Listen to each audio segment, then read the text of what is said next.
PLCA11, o Fundo de Crédito Agroimobiliário da Plural. Vamos ler o relatório de junho de 2025, publicado agora, no dia 10 de julho de 2025. O fundo que recentemente passou um susto grande aí em seus cotistas, reduzindo drasticamente a sua distribuição. Logo agora, na sequência, já divulgou aí uma possível troca de gestora e de administradora. Então veremos qual é a atual situação dele. Esse será o tema do nosso vídeo de hoje. Ele iniciou as atividades em julho de 2022, tem um patrimônio líquido na casa de 53 milhões, a cota patrimonial é R$ 95,54, a cota mercado margeando os R$ 71. A última distribuição do fundo foi de R$ 1 por cota. Ele tem a taxa de performance de 10% sobre o QCD. O CDI também tem taxa de administração e de gestão de 1,15% ao ano sobre o patrimônio líquido do fundo. Hoje, no momento em que eu gravo aqui com vocês, ele ainda é gerido pela Plural Gestão de Recursos e administrado pelo Banco Genial. Esta situação logo em breve se mudará. E na data que eu gravo aqui com vocês, o PLCA11 cota na B3 a R$ 70,30, fazendo um P sobre VP de 0,30, uma variação positiva nos últimos 12 meses de 6,37%. A cotação lá no mercado secundário mergulhou aos R$ 58,50 em dezembro de 2024, desde então buscou uma recuperação, inclusive já chegando aos R$ 72,68 agora em março de 2025, mas repousa na casa dos R$ 70. Como comentamos, a última distribuição do fundo foi de R$ 1 por cota, fazendo um yield mensal de 1,4, anual de 15,04. E se o cotista tivesse investido em PLCA R$ 11.000 há 2 anos, teria hoje R$ 1.050,80. Apesar dessa recuperação, o PLCA 11 não recupera sua rentabilidade frente ao CDI, muito menos frente ao IFIX, tampouco em relação ao IPCA e também não supera o Ibovespa, segundo o site Investidor 10. No período, o PLCA 11 rendeu 5,08%, o CDI 24,99%, o IPCA 9,41%, o Ibovespa 16,02% e o IFIX 9,32%. Então, ponto de atenção é a rentabilidade aí do PLCA 11. Em abril de 2025, com distribuição agora em maio de 2025, o fundo passou um grande susto em seus cotistas, distribuindo apenas 24 centavos por cota, fazendo um yield de 0,33, mas agora já retornou aí à sua normalidade, ao patamar de distribuição de R$ 1 por cota. Mas, voltando aqui para o relatório, a gestão comenta algumas situações, veremos então quais são elas.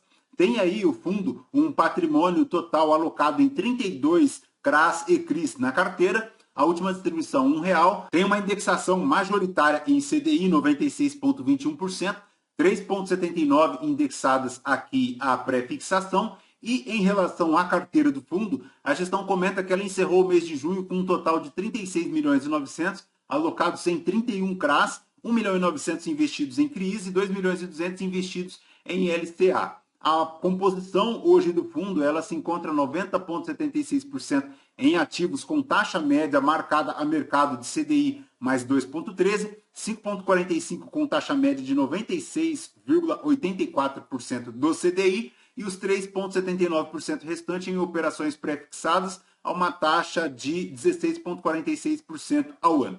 Durante o período, o fundo registrou ganhos de capital pontuais de R$ 3.100 e ampliou as suas posições nos CRAs do Atacadão, da Cocari, da JBS e também da Localiza. Também houve o resgate antecipado do CRA da Ubifol, que gerou um prêmio antecipado aí para o fundo de R$ 45.400, além do vencimento do CRA Futura. A gestão comenta também que no mês foi realizada uma Assembleia Geral de Titulares do CRA AGTEC, com aprovação por maioria de um waiver para suspensão do pagamento de juros nos meses de julho, junho e agosto de 2025. Então, ponto de atenção é esta situação aqui, porque é um waiver, é uma concessão de um prolongamento da dívida com uma suspensão do pagamento aqui de juros nos meses de junho, julho e agosto de 2025. E a equipe de gestão segue em acompanhamento próximo à companhia emissora e aos demais participantes da operação, visando monitorar a qualidade da saúde financeira do devedor.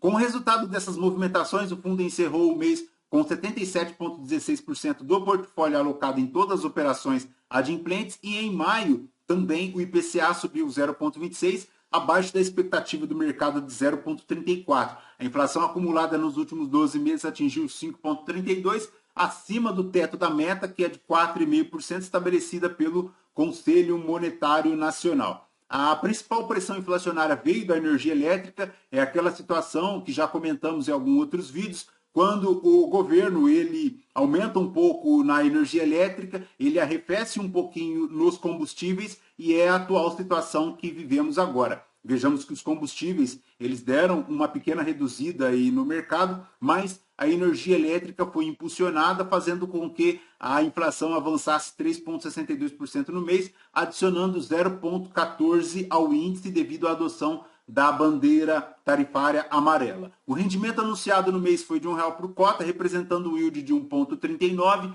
O fundo tem aqui uma proposta do administrador em relação à transição da administração do fundo, veremos adiante. Ele segue lá produzindo R$1 por cota na sua distribuição. Ele gerou R$1,35 de receitas de CRAS e também de caixa líquido, 25 centavos de ganho de capital, subtraídas as despesas de 10 centavos e também a reserva de 25 centavos, um rendimento distribuído na casa de R$1 por cota. Em relação à DRE do fundo, ele fez um total de receitas de R$785 mil, subtraídas as despesas, um lucro distribuído de R$557 milhões e R$19 mil. Ele tem aqui um montante de 38 milhões investidos em CRAS, 1,39% é o yield da cota mercado, 1% na cota na emissão, um volume médio na B3 de R$ 90.860, uma duration média da carteira de 1,62 anos. Como comentamos, 32 CRAS na carteira, a maior exposição está aqui para marcação a mercado de CDI mais 2,13, 70% aqui de toda a alocação do fundo, uma duration média de 69%, para menos de 2 anos. Em relação ao setor de atuação, a maior exposição do fundo é aqui o setor sucroenergético, 15%.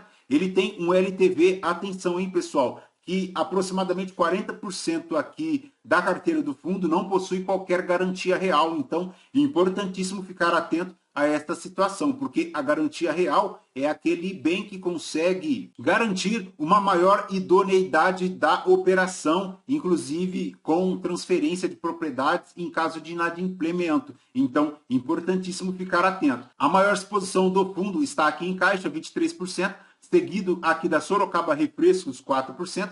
A maior exposição dessecuritizadora é a Ecoagro, 25%. Seguido aqui da Virgo, da Ópia e também da True Securitizadora, além da Vert, ambas na casa entre 15% e 22%. Como comentamos, a maior exposição da carteira do fundo é aqui a Sorocaba Refrescos, 4,48% do PL da carteira, formando um total aqui de 1,40% no spread de aquisição, 1,34% na marcação a mercado, esta operação que conta apenas com garantias de aval. Em relação à carteira aqui do fundo, ela segue bem tranquila, mas atenção lá ao devedor AGTEC, porque ele forma aqui um percentual de 2,24% de todo o PL aqui do fundo. Então, ponto de atenção, porque esta operação apenas conta com o aval e também a cessão fiduciária. Então, importantíssimo ficar atento a esta situação de waiver. É bem provável que o devedor não conseguirá cumprir essas situações nos próximos meses. Então, a partir de agosto, teremos uma nova posição aqui, quando então se encerrará esse waiver que foi concedido.